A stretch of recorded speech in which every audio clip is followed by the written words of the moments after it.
Hello guys, this is PushDustIn from Source Gaming, and welcome to the 5th episode of Super SourceCast. Joining me today is M. Hello. And Nirbion. Hey! And we got quite an eventful week just this past week with Mario Odyssey just being released. And I know that's what I've been doing since it came out. Yeah, I've been playing a lot of it. I barely had time, but I also played the much I can. And it's really great. It's a dream Mario just right now. Without going into too many spoilers, because I think some people are still playing it, how far are you guys in the game? I just hit New Donk. Oh, okay.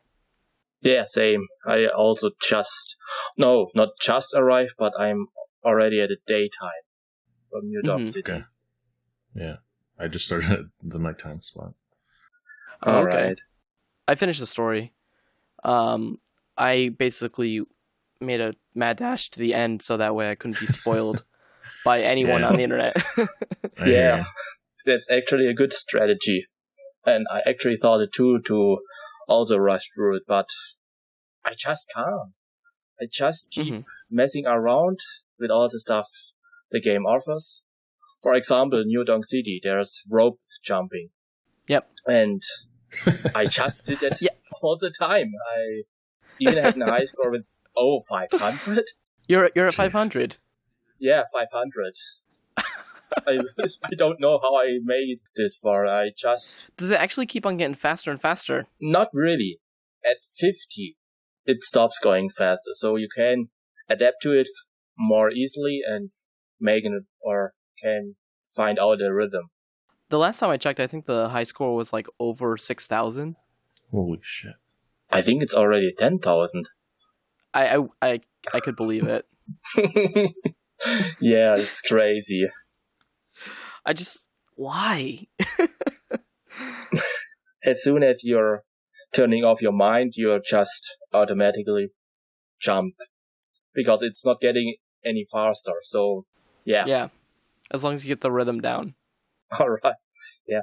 But I think, if they maybe for 200 or so made the rhythm different, like in Wario, where there was also a mini game like that.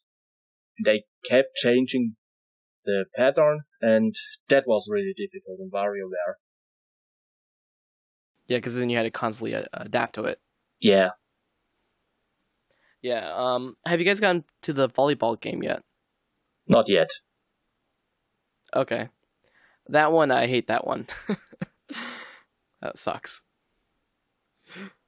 But that one also has a pretty high score on it as well. Oh, maybe I get a big high score there too. Yeah.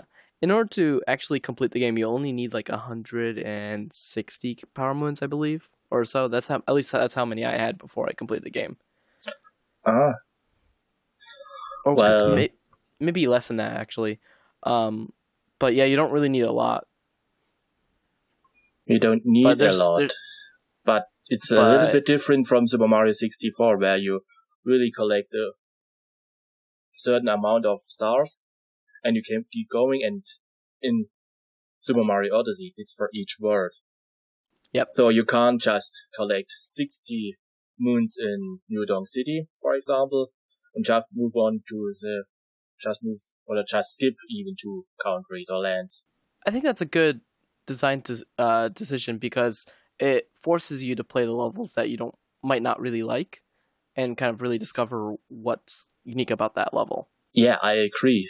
It's also like a bit staggering though, because it'll be like, oh, you need 10 moons in this level, and I'll go out of my way and do like, okay, I'll get 15. And it feels like I've explored majority of the level, and then I go and check out the list, and it's like, yeah, there's like 40. Yeah. You missed a whole lot. There's some places with like 80 power moons. It's just insane. Yeah. At some points in the game, it feels like they're handing them out like candy. because you just get so many in quick succession, and then you're like, where do I go next? Yeah, I feel the same. And sometimes the moon are just lying around. You don't really have to do much to get them. And sometimes I also feel it's not really rewarding when you get a moon, because you get so many of them. Yeah. Yeah, it's like kind of loses its meaning after the 500th one. True. I mean, yeah, they need it to progress to the game, but you don't feel like, oh yeah, I got another moon. It's more just another moon, just like that. There are some things in the after the story's finished that does help with that, but I don't know if I can talk about it right now. Please don't. I'm not that far. I don't want to be spoiled just now.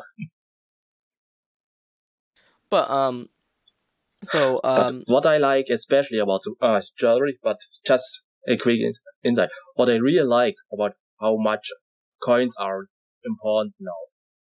In the past Mario games, they were just there, and this time I actually went out there and get more coins. Get that enough to get a new outfit. Yeah, and like each level having their own coins is a great compromise. Yeah. Because you still have the global coin system, but then you have each level as well.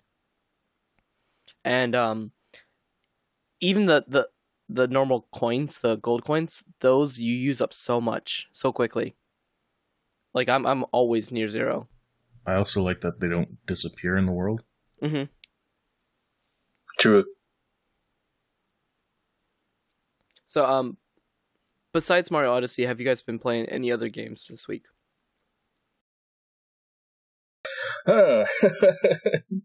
Not really, actually. A little bit Pokemon Gold, but that's it. Mm-hmm. I've been playing Splasher, but I reviewed it for Source Game, of course, which is also an excellent game, which I wish came out sooner or later than Mario Odyssey. Yeah, a lot of great games are coming this week, like Wolfenstein 2 and Assassin's Creed Origin. I heard a lot of good things about those games, and it seems we're getting more and more great games. We can't even play all the time. Yeah, it's hard to keep up. Yeah. So, let's go on and go on to our recent gaming news section. So the first piece of news is that Miiverse is ending November 7th, and Nintendo celebrated that with a massive collage. Have you guys seen this? Yeah, I've seen some of them. I didn't look in detail, but I saw the thumbnail of it. Mm-hmm. Yeah, so first off, what are your thoughts on Miiverse ending so soon? I'm actually surprised it's not even in the Switch user interface at all. I really thought Miiverse is such a big thing for Nintendo. They want to keep pushing it.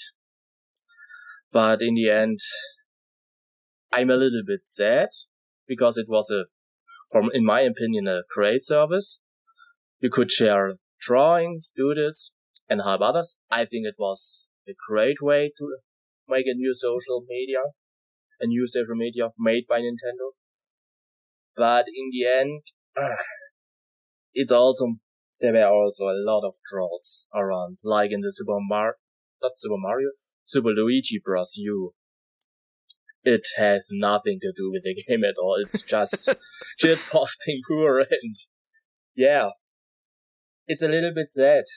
There's a lot of shit posting on Miiverse. Yeah, it seemed like something that they felt was probably more effort than it was worth, and they're shifting to like a per game basis, like Splatoon 2, where it's like, okay, we only have to focus on this one game and moderate this one game instead of like hundreds of games. And they didn't even have like all the games tied to Miiverse, like little communities and stuff, but it was still probably a big undertaking. I think with Splatoon, I think the developers really wanted Miiverse with Splatoon 2 because they felt like it was such a integrated part of the first one. Oh, definitely. So they found a way to kind of bring it back. But with other games, it's not very necessary. No, but if they wanted to do something like Game & Wario again, it would need a Miiverse like setup. For me, like I'm like addicted to Twitter so much that I don't mind it disappearing because I feel like Twitter is just as good if people use proper hashtags. But a lot of games on the Switch, like when you post it from the Switch, it won't have the hashtag already set in. The only games that I think support it are like Nintendo games. Like or you could remove hashtags entirely. Mm-hmm. But like I think like if indie games, for example, had that hashtag support, it would be easier to kind of build that community again. Yeah, that's true. And one of the issues with Miiverse was also it doesn't go out that much. It doesn't have like on Twitter, you post something and everyone sees it. Everyone you follow, and you have a much better community there. Miiverse, it was a very closed community. Everything what happens in Miiverse basically stays in Miiverse. So yeah, except for the Samus can't crawl. Yeah, that was except of memes and bad posts. Yeah, like that. But they made more. Yeah, that's maybe one another issue is that they made a lot of fun of Miiverse communities. So a lot of people didn't felt like they should spend time on Miiverse because if they post anything, it could land on Tumblr or not Miiverse, but Twitter and YouTube videos as well. And YouTube videos as well. I mean, there's a big following of bad Miiverse posts, and yeah, I think that following is bigger than the actual following of Miiverse. Yeah. Which is a shame, but also understandable when you have so much shit posts and just like cringy posts from young kids. Yeah, I mean, they just want to have fun there, and then suddenly a grown-up man shows up and whatever he does, sabotage them, and yeah, it's quite a little bit sad. Well, let's go ahead and our next piece of news is the Animal Crossing Pocket Camp was recently announced, and it's part of Nintendo's mobile strategy. And basically, it looks like a Animal Crossing game on your phone. Yeah, it looks kind of like concise in terms of you just have this small campsite you're building instead of like the entire town or stuff. But it seems like past games like Happy Home Designer, where it's like there's cool design ideas that they should be implementing into like a full proper Animal Crossing game. But we're only seeing like this preview of it in this like semi game. Yeah, it also reminds me a lot of home design. I actually forgot it just now, but it actually reminds me a lot of Happy Home Designer, and yeah, and I agree. Those are such features I rather want to see in a big, full-blown up Animal Crossing game for Switch, and seeing them more as a side game. Yeah, it's neat for on the go to have Animal Crossing, some part of the game. But I also feel it kinda also hinders the full development of Animal Crossing Switch. When I was thinking of the idea of a campground, after they announced it, I just realized how perfect that was of an idea for a mobile Animal Crossing game. Because it's not full-fledged like a town, but you can still build like a campsite, and you still have some areas that you can personalize and everything like that. That's true. Yeah, that's true. I think it's interesting that they've got the little locations that you can travel to with the camper. I'd like to see that carry over to the new game. Oh yeah, definitely. The inventory doesn't seem to be an issue because that person in the direct caught like 10 fish at once. Yeah. And didn't they announce like a long time ago that it would connect to the main game in some way? So I looked into that a couple days ago, and they worded it as it was like players who will play New Leaf and the mobile game will find extra enjoyment. It was very vague in how they worded it, but there was like an implication that they might connect. Oh, okay. The next thing is that Sonic Forces is leaking. The game is not coming out until a couple weeks, but Sega unfortunately already sent it to retailers, and that means that people have their hands on it. And there's been a lot of spoilers being posted. I think some people have already played through the game. So yeah, it's just some already finished it. I honestly thought it was out because of how much I saw it on Twitter. I didn't know that it leaked. Yeah, I think it's coming out like in the second week of November. Yeah. Yeah, the same thing happened with Mania, if I remember correctly. Oh, wait, 2nd November? I thought 7th November. Oh, I'm sorry. So the first week. Oh, all right. Oh, yeah. Yeah, it's very early, but it's not really uncommon for Sonic games to release that early. I think Sonic Generations were also sold very early. And actually, that's not really new or, shocking, because even announcement from Sonic gets leaked all the time. So I was actually expecting to come out now. So, I don't know, have you guys been following the leaks at all? I've seen a lot. Yeah, not much from the levels itself, but I saw at least the cutscenes. So, Nirbion, you and I have actually played Sonic Forces at various trade shows. Do you think it gets better? Oh, to be honest, no, absolutely not, because it still has the issues I thought was present in the demo, like the custom hero. It's a neat idea, but it felt very awkward in the level design. And there were a lot of gimmicks that felt forced. And also classics, I mean, okay, I didn't play a lot of classics on it because I also only got a boss fight.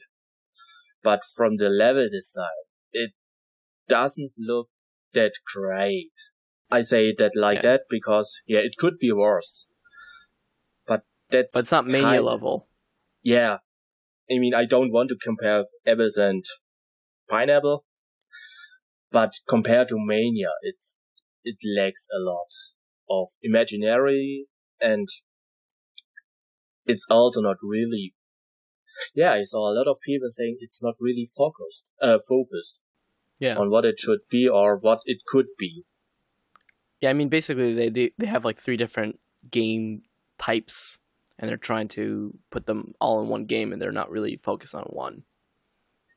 Yeah, I mean, I talked a bit with someone about what the issue is with Sonic Forces, and with Sonic Forces, it's really obvious for me personally that Sonic Team has difficulties to understand, or they develop the game for Sonic and think, okay, that is what the fans wants.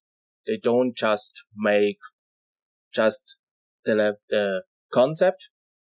They just make a game based on the expectations of fans, and this is not really a healthy environment. I think what you're trying to say is like they're trying to appease everyone, and so in the end they appease no one. Yes, exactly. I mean, Classic Sonic's a perfect example. I really say it like that. He has no business in this game.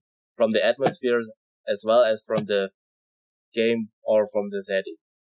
He just came and that's it. And not to spoil too much, and he also leaves like that. He just leaves.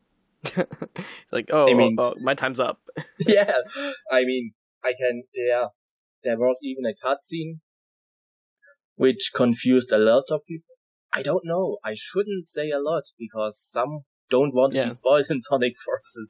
And we were very strict about Super Mario Odyssey not to spoil anything, so we should be fair. Up. But, some things were funny, I admit. Some things were also good. And I think Forces had a lot of potential. But, like you said, they were so focused on appeasing the fan base that they didn't appease anyone with that. Well, do you have anything that you'd like to add about this before we move on? No, it sounds like you guys covered it well. I don't really follow Sonic stuff. That sounds okay. like a good grasp of the situation. I only follow because I'm an honorary member of the Sonic team. Yeah, true. Yeah, you should have stepped in and said something about the quality of Sonic Forces. Hey, I take no responsibility for that. Well, the next thing that we'd like to talk about is NeoGAF. Now, this is a hot issue. NeoGAF is on fire, and Reset Era has started from former members of NeoGAF. And NeoGAF is still up. It's back online now, but it was down for a couple days because basically this woman came forward with accusations of sexual assault against NeoGAF's owner. I think it's Evilor. Is that correct? Yeah. Nirbion? Yeah, Tyler Malka. Yep. And basically any attempt to have a discussion about those accusations on NeoGAF was shut down, and then the forum just shut down completely. And then so basically moderators and members left in huge numbers and started this new forum. Would you say that's a fair representation of the story so far, Nirbion? Yeah, kind of.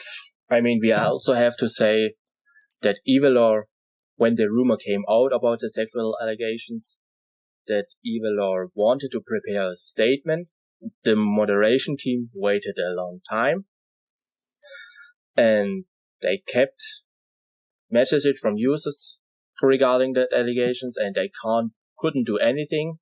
And they feared it might result, or they were just sick of it, of waiting. Yeah. Of that statement of Evilor not taking actions, or taking good actions. I must say that as well. So they thought, no, that's not what we wanted to do. It's no use. So they, Okay, yeah. So, unfortunately, M had to step out right now, but Nirbion and I will just continue on with this podcast. So, Nirbion, you and I have both joined Reset Era. Yeah. And what do you think of this new forum? Do you think it will replace NeoGAF? It will take time. It will take some time to really replace NeoGAF's status as the board of having discussions in the industry and with the content creators and developers. But it's actually on a good way. The first days I was there, of course, there's a lot of, most of the communities from NeoGAF just came back to Reset Era, and there was more traffic on that side, as usual. And it really felt like one of the good days of NeoGAF, when there was constant discussions, when they kept, having great funny moments as well. And it felt very nostalgic to me to have Reset Era be like, 2010 NeoGAF or 2008. I see so many people involved with Reset Era's administration side that I just really respected from NeoGAF. Some of them had actually left NeoGAF in the last couple of years, but seeing them back on Reset Era made me more excited for this project. Absolutely, and what I also like about Reset Era is it has no owner. It has several administration, like SugeX and Nebel and Shinobi, who are really focused on not making it about themselves or say, that's our side now, like Evilor did in the past. They want to make it as transparent as possible in moderation. Like also explain why user this and that was banned. And I really hope for the team, and with them, good luck with their... Yeah, they definitely had a strong start. I think they had over 100,000, over 300,000 registrations in one day? 3,000. Yeah. But registration was not opened at that time when they first have Reset Era. They were actually, when they first announced Reset Era, and there was a huge Discord server, they were doxxed by 4chan, and some others. They felt they were very, worried about the safety and security about the new board. So they locked down everything, and you could only register on Reset Era if you have a special code, which was handed out by the moderation team. Yes, via the Discord or to individual members. Discord and the community Discords. Yep. But when I just look at the board, it has now opened registration for everyone. And it already had 2,000 members. So it's picking up it's getting a lot bigger every time. Well, the next thing on our news agenda is that it was Wario's 25th birthday. So happy birthday, Wario. Happy birthday, my favorite onion eater. Now give us another Wario Land. I mean, at least as animated as the Wario Land Wii title. That was really great. I don't think they'll ever do that again. That was probably too expensive. It was more visual thinking of me, I admit. But yeah, I mean, it does look beautiful. It's a beautiful game. Absolutely, and as an animation fan, I love how Wario interacts with the environment and how smooth the animation looks. It's just gorgeous. Yeah. Unfortunately, I don't think that will ever happen again. No. But it will stand for a testament of time. But at least a WarioWare game, a new one, could come out at some time, I hope. The Switch is so perfect for a WarioWare title. With so many different features of the Joy-Cons, it just boggles my mind how they don't have a WarioWare already on the system. And we already have kind of a WarioWare game with 1-2 switch. When you look at it, it's really a short game, each one of the mini games, and I always had a vibe of WarioWare.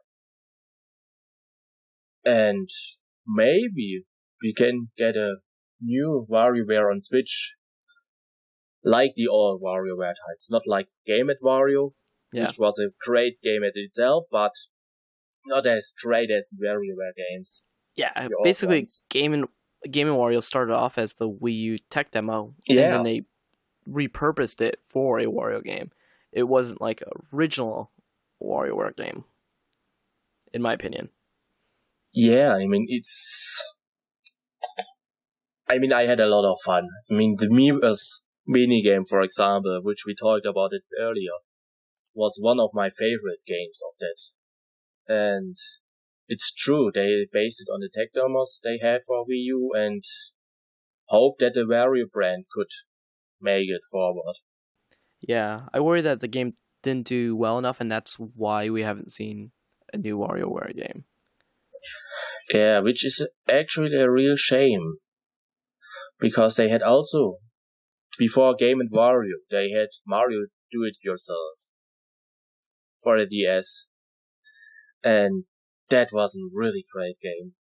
And when I saw the Wii U pad when they announced it, I instantly thought, alright, do it yourself too on that game platform. And it had a lot of, imagine, do it yourself too, with online communities where you can download minigames from all users and upload your own minigames with music or such. That would be amazing. That was one of the shortcomings from the DS games. You had less options to share with friends, or you had options, but they were very difficult. Yeah, very difficult.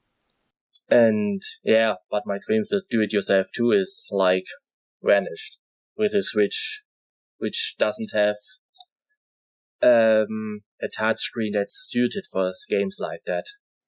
I mean, they could make it so it's only playable in portable mode. They could. I mean, there's some things in Odyssey that require you to use the motion controls. So technically you can't do it when it's in tablet mode. Yeah, I mean, I played it the last days on tablet mode, Super Mario Odyssey, and it was kind of weird to have less options on attacks with Cabby. But the issue with do-it-yourself 2 on Switch is not because it would be touchscreen or handheld mode only, but because the touchscreen itself is not as responsive as the touchscreen.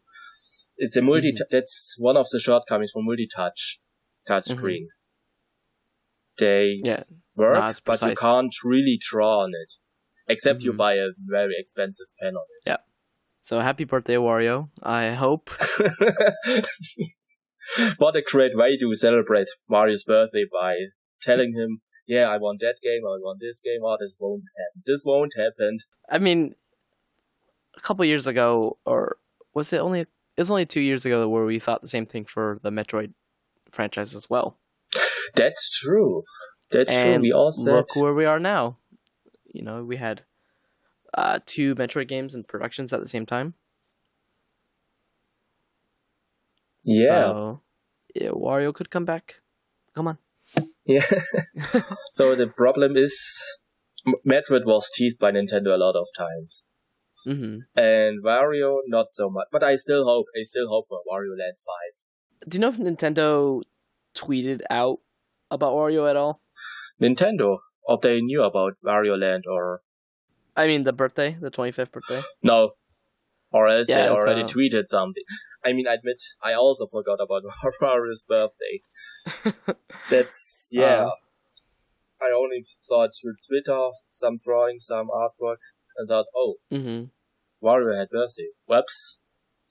Yeah. And every third of the month is Wario Day. Don't you know that?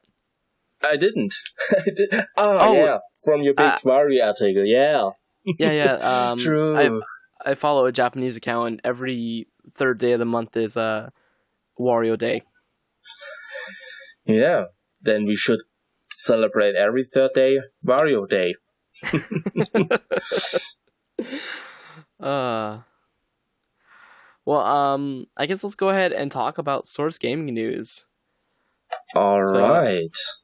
The first thing is an interview that Brando and I did during Tokyo Game Show, which was with Chris Chow from Circle Entertainment.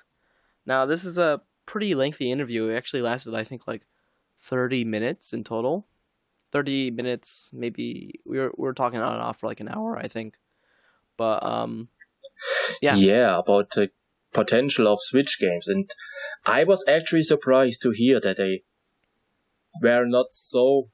They just wanted to make wanted games for Switch. Mm-hmm. They didn't thought about the success of the Switch, or think, alright, what if the Switch fails? They just went out and said, from the beginning, yes, we want to develop games for the Switch. Yeah, they're basically just huge Nintendo fans, and they've been making games for the 3DS, DS, as well as the Wii U, and once Nintendo announced the Switch, they were already on board.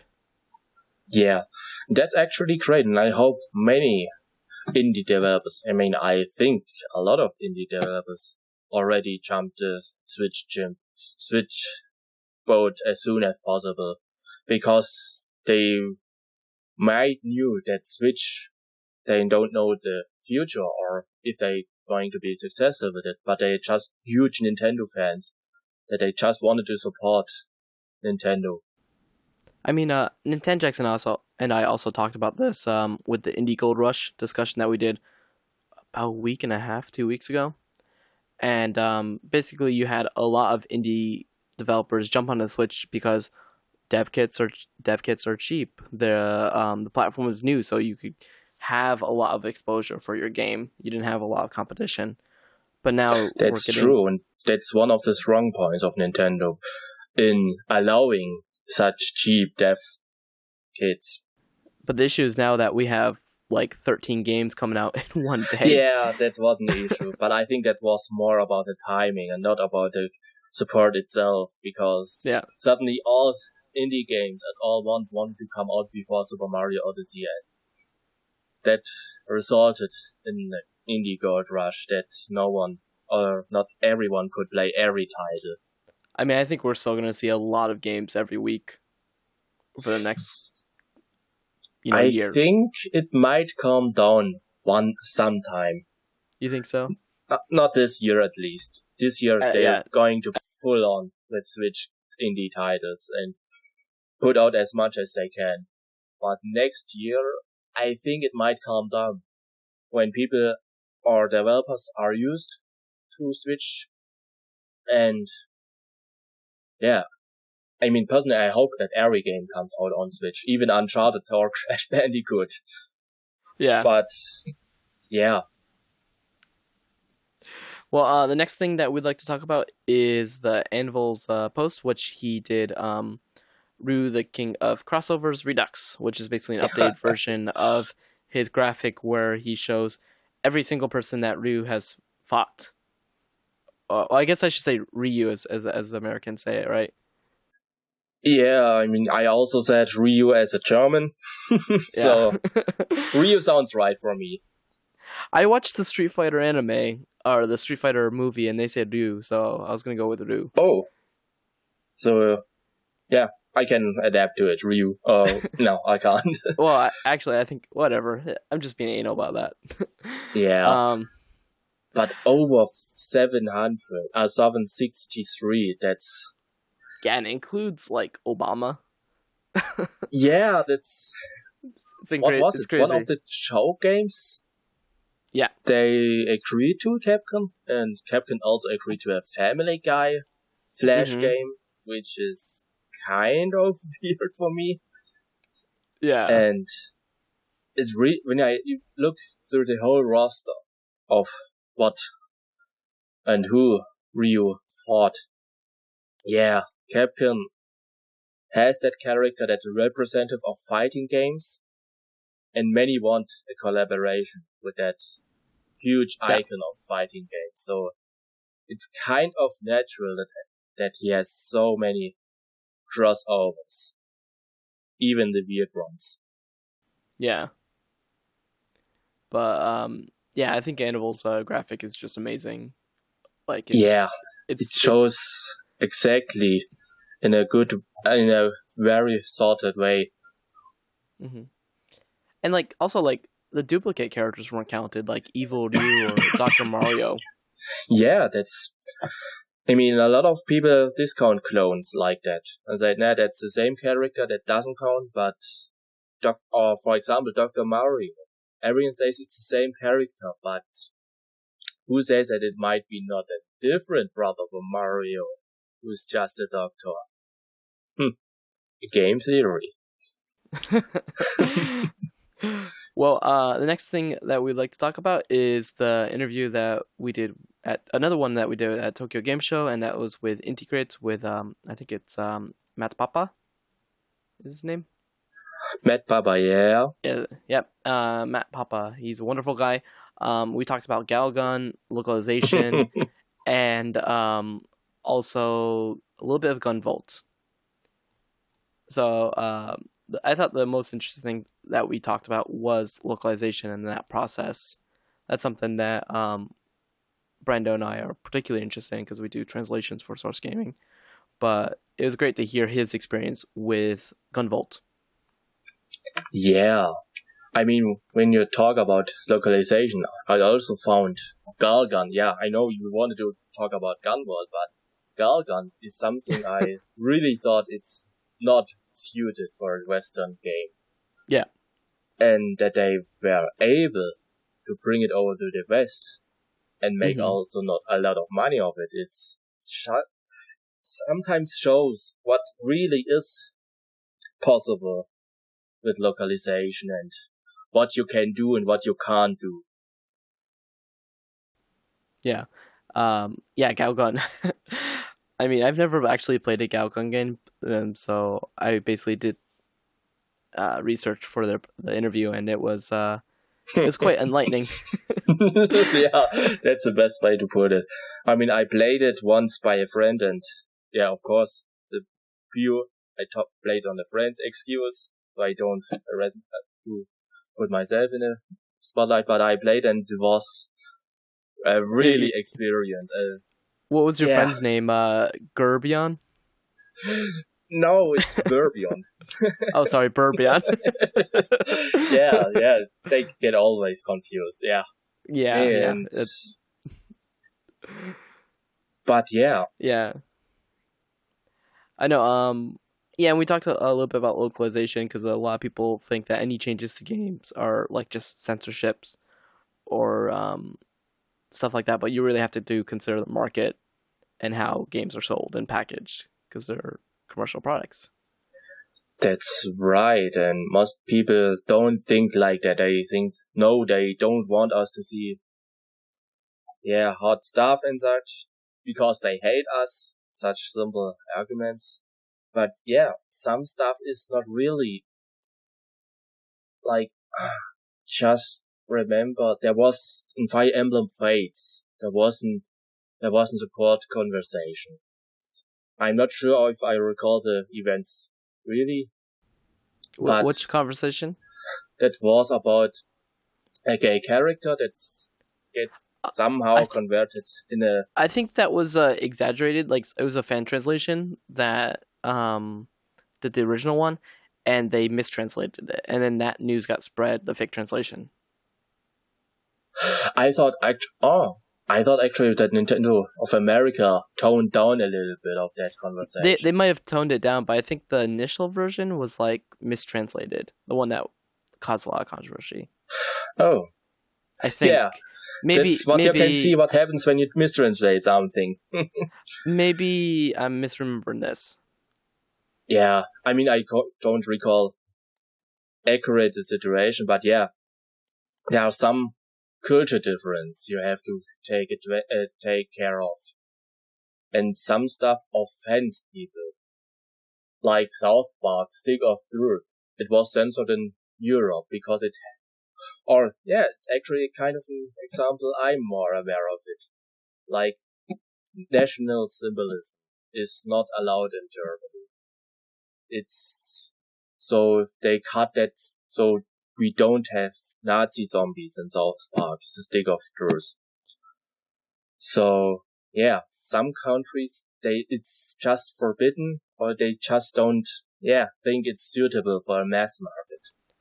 I think in cases where the country requires the change, I think that would be appropriate to call it censorship. Like kind of, in Wolfenstein, they had to change Adolf Hitler so he didn't look like Adolf Hitler in Germany. So I think that would be appropriate to call it censorship. But in cases where it's just a change to kind of like appeal to the wider market, like I'll give you an example. In Animal Crossing, if your character gets a tan, or if your character has darker skin, they'll say that, oh, you got a tan. But in the West, you can't do that because if you say that to a black person, that you got a tan, that's really offending. That's not okay. Yeah. So they had to remove that line of dialogue from the international release. Yeah, that's right. Because that's right, and that's actually really normal. With your Hitler example before. Actually, it's kind of censorship.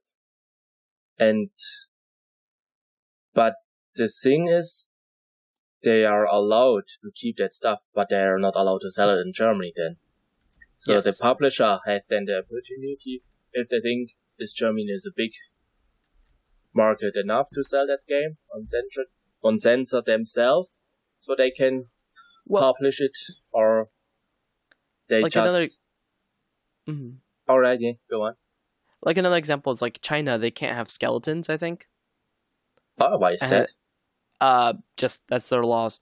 And then like is it in Germany or Australia that you can't have like blood? They have to have like bolts. I mean, that's kind a club. I think it was in Australia. Germany was really also infamous for cutting out blood as much as possible. But blood was not really the issue here. It was more about symbolism of nationalism.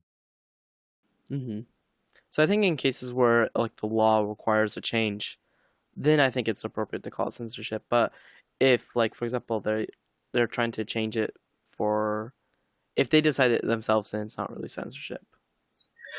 Yeah, but would you also call it censorship with Super Smash Bros. Wii U? They just leaked out one of the trophies, like Wonder Pink, Yep. And they also made the Palutena. third Palutena a little bit longer. Would you call that also censorship because it was required for the age restriction of Japan, or? I did call it censorship on Source Gaming. I remember that. Remember that conversation? Yeah. Push, have you seen the Tokyo Mirage Session changes? Yes, with the vagina bones. Yeah, there was like a lot more than just that, but yeah, there were some very drastic changes overseas. Yeah. So, would you? Oh, and M's back, by the way. Would you call that censorship? Yeah, probably, but it's not always like so black and white as people think censorship is. There's usually a lot of reasons behind it, and it's not always like a cut and dry decision. Like these things get discussed, right? It's and oftentimes it's the rating boards and the kind of audience they want to hit. So yeah. Well, I think that basically wraps up our Source Gaming section. Let's go ahead and talk about what things we are working on in the coming weeks. So by the time this video comes out, I'll have a video that I just recorded with Tris, and we'll be discussing what kind of Mario Odyssey content should be in the next Smash. And I also have an upcoming video with Epic Martin. We'll be discussing what Mario games leaked early. Which is really interesting. I saw a little bit of it, and it's actually really to see what got leaked before the release. Yeah, and just how early some of them were. Yeah, and yeah, I don't want to spoil anything. Yeah, look forward to it, to this article. Or this, no, video. It's actually a video, sorry. Yeah, if it's already out, watch it. If it's not, look forward to it. And then, Nirbion, how about you? Yeah, I mean, I don't write many articles here. So yeah, you see always my stuff when I do thumbnails and headers. So I really work on that.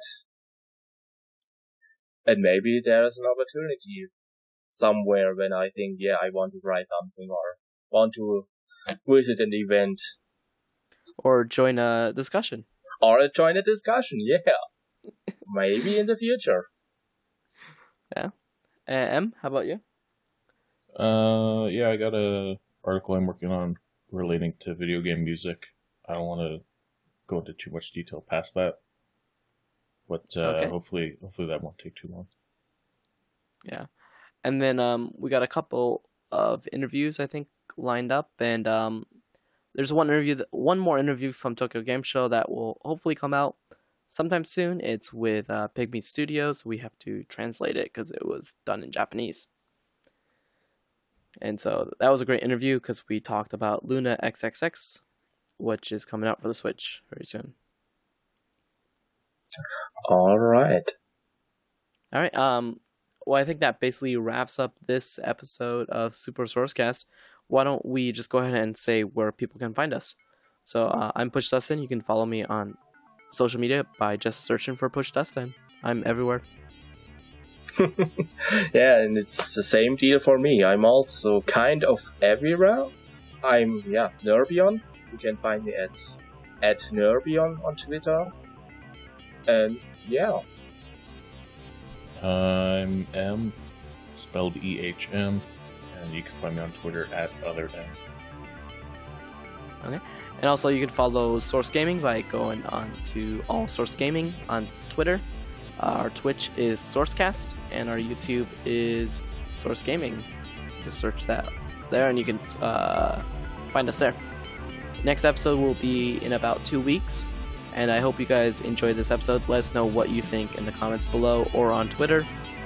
And thank you guys for listening. Bye.